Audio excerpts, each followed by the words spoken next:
Assalamualaikum warahmatullahi wabarakatuh. Apa kabar abang none semua? Sehat ya? Alhamdulillah. Ketemu lagi sama Jiben Bang Ben di podcastnya Benny Pandawa Benyamin atau Jiben Bang Ben dalam membahas biografi Babe Benyamin Sueb yang berjudul Muke Kampung Rezeki Kota. Nah, bab-bab kemarin udah habis tuh, bab 1 itu menceritakan tentang kakeknya, ibunya, bapaknya Babe Haji Benyamin Sueb. Ibunya Siti Aisyah, babenya Mas Sueb Sukirman. Kalau engkong babe itu Haji Ropiun atau biasa dipanggil Jiung. Betawi itu Haji disingkat jadi Ji, namanya Ropiun jadi Jiung. Jiung itu ada di Kemayoran. Nah, sekarang gue mau lanjutin lagi bab keduanya, masuk ke babaknya Babe Benyamin Sueb sih sebenarnya. Lebih banyak menceritakan tentang Babe Benyamin Sueb. Berlangsung aja ya, supaya tidak berlama-lama. Karena gue tahu waktunya abang none semua sangat berharga, ya kan? Bismillahirrahmanirrahim.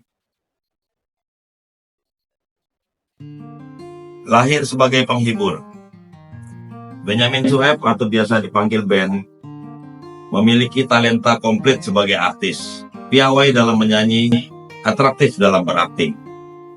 Kemampuan-kemampuan seperti inilah yang mengantarnya jadi seorang penyanyi top untuk radio dan televisi, sekaligus master seremoni yang laris. Menengok sejarah Benyamin, dia sepertinya hanya dilahirkan untuk menghibur. Bakat, takdir atau apapun yang dibawanya sejak lahir ini berpadu dengan lingkungan yang memberinya banyak pelajaran. Lingkungan Betawi yang serba lugas, penuh canda, membentuknya sebagai pribadi yang humoris, suka berceloteh riang.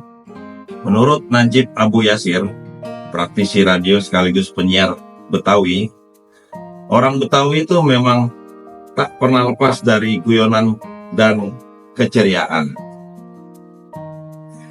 Lebih dari itu, masa kecil Ben dikelilingi keluarga yang mencintai seni musik. Minatnya mendapat dorongan kuat untuk mempelajari seni secara tekun. Dia bersama abang-abangnya tak jarang memainkan musik dengan alat-alat seadanya, semisal jerigen hingga tong minyak.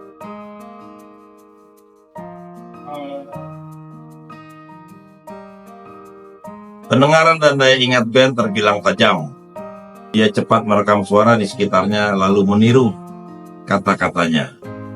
Misalnya saja saat dia berusia 2 tahun, dia sering mendengar tetangga sebelahnya ngawit. Ngawit itu dalam istilah Sunda, itu menyenandung lagu-lagu. Beda dengan nembang, Sunda juga, yang kurang lebih berarti melafalkan syair-syair dengan dilanjutkan. Sang tetangga asal suku Sunda memang selalu menyanyi-nyanyi saat bekerja membuat kerajinan kemoceng. Kemoceng tahu gak Bang None?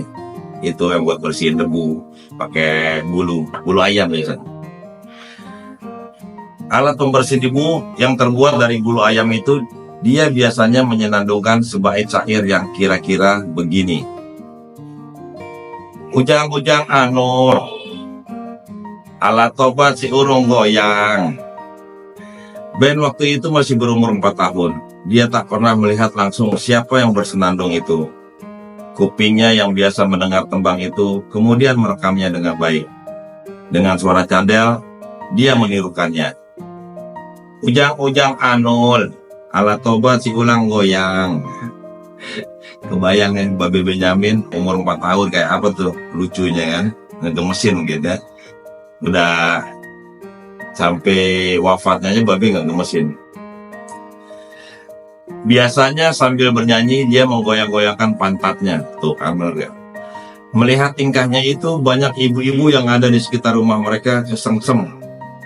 Lalu menanggap sekecil itu. Menanggap tuh mainin. Panggil si bocah untuk suruh bercanda, suruh ngelucu. Para ibu yang menjadi tetangga Haji kerap membawa Ben kecil ke rumah mereka. Dengan gemas, mereka mendudukkan dia di atas meja. Lalu membujuknya agar menyanyi dan menari. Nyok, nyanyi nyok. Mendengar permintaan ini, bagaikan di atas panggung, Ben langsung berdiri. Aku sih patuh aja, selesai menyanyi dapat duit, segobang. Eh, Segobang dulu tuh berarti banget ya. Mata uang kita tetap rupiah, tapi pecahannya masih ada yang segobang. Akhirnya aku jadi kesenangan dan ketagihan. Ben mengenang masa kecilnya. Ini kita dapat datanya dari rekaman suaranya Babe sendiri. Jadi sebelum wafat, Babe pernah bikin biografi dengan merekam cerita masa kecilnya atau semasa hidupnya sampai dia menjadi artis tenar Betawi. Dia rekam. Ada, kita masih ada rekamannya. Sekali-sekali kita putar di Best Radio. Suara Babe langsung itu. Kemanapun abang-abangnya pergi, Ben tampak bergayut di punggung kakaknya. Tetangga yang berpapasan dengan keduanya selalu menanyai, apa bisa menyanyi?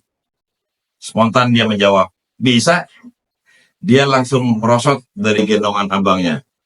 Banyak ibu-ibu yang dibuat tertawa ngikik oleh tingkahnya. Biasanya seusai dia menyanyi, mereka memberikan kue-kue kering, bolu atau uang.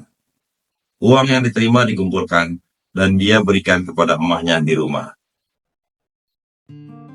Jadi dari kecil Babe itu udah ada jiwa menghibur ya. Ketika diberikan panggung, otomatis dan lantas juga spontan dia langsung ngeluarin apa yang dia tahu aja, dia goyang, dia nyanyi, pantatnya digoyang-goyangin. Itu bikin gemes ibu-ibu tetangga Haji Om. Nah, tanda syukurnya ibu-ibu itu ngasih kue-kue ke Benyamin kecil. Sama Benyamin kumpulin tuh kuenya buat dibawa ke emaknya. Jadi memang seorang emak itu diposisikan mulia sama Benyamin, khususnya sama keluarganya semua. Ya sama itu kultur kebanyakan orang Betawi seperti itu. Ibu adalah jimat ibaratnya. Apa-apa yang dia dapat, ya dia pasti share ke ibunya. Terkadang kue itu dia jadikan cemilan sembari nonton abangnya bermain bola. Kue-kue yang dia peroleh juga dibagikan kepada saudaranya yang ada di rumah. Sejak kecil, Benyamin sudah pintar cari rezeki. Nah, patut dicontoh tuh. Dari balita aja udah bisa tahu cari rezeki dengan skillnya. Rezeki tak hanya datang dari ibu-ibu, tapi juga dari seorang pengasuh bernama Dale, seorang anak Bugis. Usianya sekitar 10 tahun. Maaf Abang None, kalau gue salah ngomonginnya ini, nggak tahu kalau lafaznya Dale buat orang Bugis apakah Dale apa Dale. Gue kurang paham. Kalau yang paham, tolong nggak dibenerin. Mungkin gue salah tuh nyebutnya. Apakah pakai E pepet atau E biasa, Dale atau Dale. Ini anak Bugis yang usianya sekitar 10 tahun. Aisyah tak keberatan Ben bermain dengan Dale. Betapapun Aisyah harus banting tulang, bekerja kesana kemari untuk menghidupi anak-anaknya, dia tak bisa di rumah seharian untuk memomong Ben. Kehadiran Dale meringankan beban pengasuhan bagi Aisyah. Ya, Ibu Haja Aisyah sudah ditinggal sama suaminya atau Pak Sueb ketika Benyamin usia 2 tahun. Jadi sudah menjanda ketika anak-anaknya masih ada yang kecil. Dale orangnya galak, namun dia sangat menyayangi Benyamin. Biasanya Dale mengajak Benyamin main ke tangsi sekutu. Tangsi itu markas. Di usianya belia itu dia bekerja sebagai pencuci piring di sana.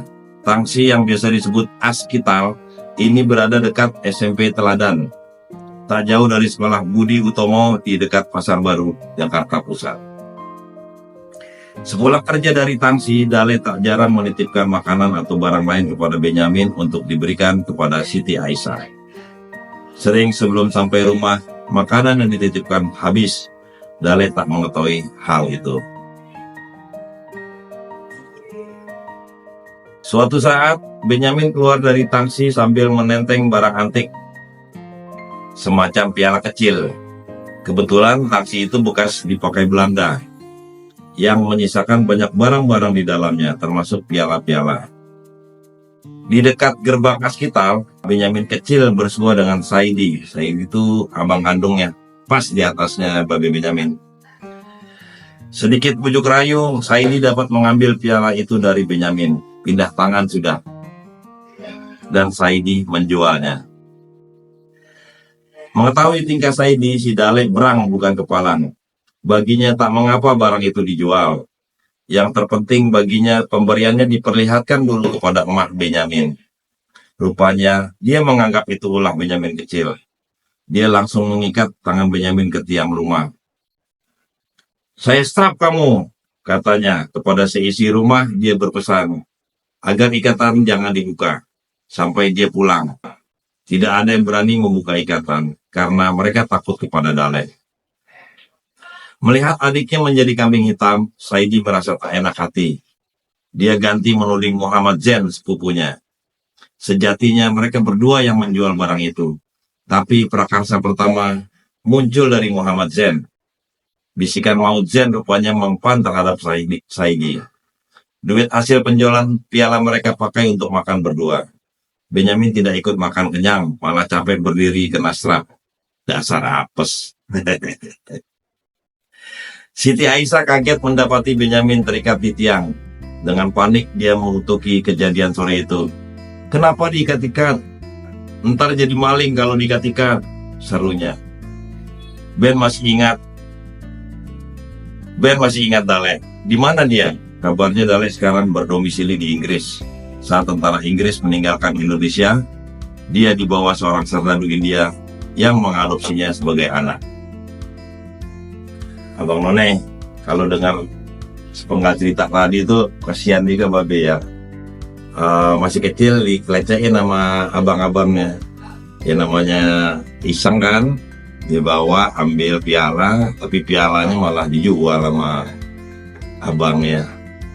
Terus diikat deh, tangannya disetrap karena dikiranya Benyamin yang menjual. Jadi pembelajarannya ya kita banyak doa aja supaya nggak kena fitnah. Fitnah dunia ya kayak gitu, kagak salah ya kena kebagian apesnya. Tapi ya kalau ngelihat dari ceritanya juga, Babe Benyamin itu kecilnya sangat disayang. Semuanya saling menyayangi sebenarnya. Tidak ada kata-kata yang merusak atau membuat down seorang anak kecil dengan cara membulinya atau kalau sekarang istilahnya perundungan. Karena itu memang tidak baik ya. Akhirnya akan kebawa-bawa ke masa-masa dewasa. Nah, Abang None kan tahu sendiri Babe Benyamin kayak gimana. Spontan orangnya, terus ceria. Ya itu bisa jadi karena masa kecilnya yang bahagia. Walaupun ditinggal seorang ayah, tapi hidupnya diisi oleh keceriaan, oleh kasih sayang ibu, kakek, abang-abangnya juga teman-temannya. Karena memang Benyamin ini menyenangkan sebagai anak kecil, dia lucu, dia bisa nyanyi, niruin nyanyian tetangga gitu kan, bisa menghibur lah. Itu ke bawah sampai dewasa. Jadi kalau bisa memang masa kecil itu memang masa pembentukan. Sebisa mungkin kita memberikan lingkungan yang positif buat anak-anak kecil, karena itu akan terbawa sampai dewasa. Mungkin nggak panjang-panjang Abang None, karena ada kerjaan lagi. Nah sekarang gue lagi di RBG. RBG itu singkatan dari rumah babe gue, warungnya ponakan gue nih. Masih di pelataran NBS Radio juga. Kalau yang lewat sini di Tarumanegara atau Ciputat mampir deh ya. Ntar kita ngopi di sini, makan di sini sambil bedah buku secara langsung juga nggak apa-apa. Supaya gue juga bisa menceritakannya bisa lebih lancar lagi. Gitu kan ya. Satu persatu babnya gue buka, gue baca, nanti gue terusin lagi. Tadi sampai di situ, ini ada bab baru lagi nih tentang Benyamin. Di sini judulnya Tengil dan Jahil, tapi itu tahan dulu ya, buat nanti lagi gitu kan. Sekarang gue kerja dulu ya, gue lanjutin lagi. Sekian dulu Abang None, terima kasih sudah menonton. Yang penting selalu bersyukur, karena dengan bersyukur nikmat kita akan ditambah. Kalau ada salah-salah ucap, mohon maaf sebesar-besarnya. Wassalamualaikum warahmatullahi wabarakatuh. Tabek.